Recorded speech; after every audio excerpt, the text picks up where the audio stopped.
So I came to Cambodia in 1997 as a young man looking for adventure. At the time, Cambodia was an extremely poor place, still reeling from years of civil war, occupation, famine, poverty, genocide. In the first few years of being here, I was fortunate enough to meet my wife, Colleen, also from New Zealand, and together we've had 3 wonderful children who have journeyed with us for our whole time here in Cambodia. It wasn't until 2005 that we became involved in prison ministry.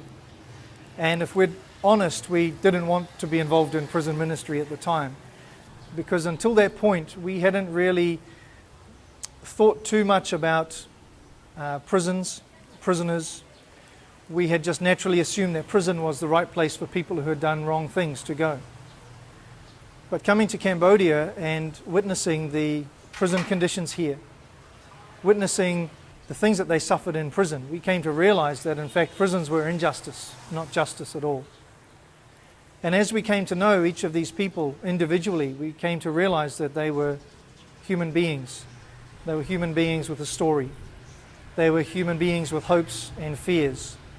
Yes, some of them had serious issues, but many of them had been in prison for things that they had not even done or were not their fault.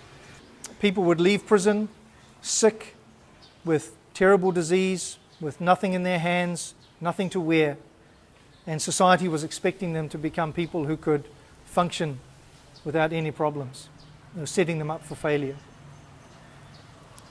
But the real difficulty for us came when prisoners we were working with and preparing for release asked us whether we could go and visit their children and visit their families. Some would say, we haven't seen our families for 5 years, for 10 years, for 2 years. I have children, I don't know what's happening, I don't know where they are. And we would send the social workers out, and many times we would find situations of incredible destruction. At times we would find that the children weren't there. We would find that they had been sold into slavery. They had been borrowed out to other people. They were being rented out as slaves. They were being exploited, being abused.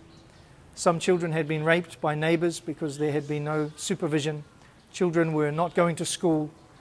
Children covered in sores and disease.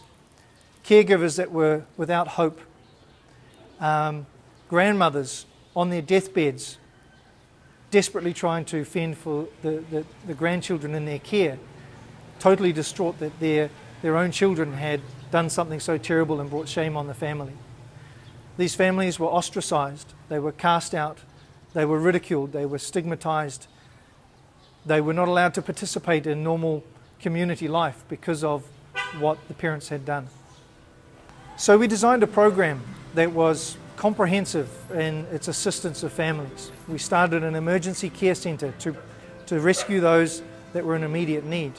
But over a period of several years, we designed a program that was able to meet with parents who had gone to prison and ask them where their families were, where their children were, and start to work with those families to prevent them from descending into terrible poverty.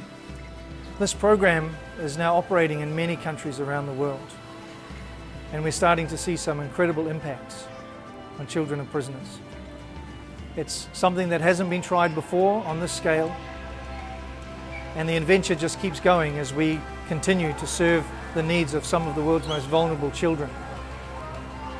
But we can't do this alone.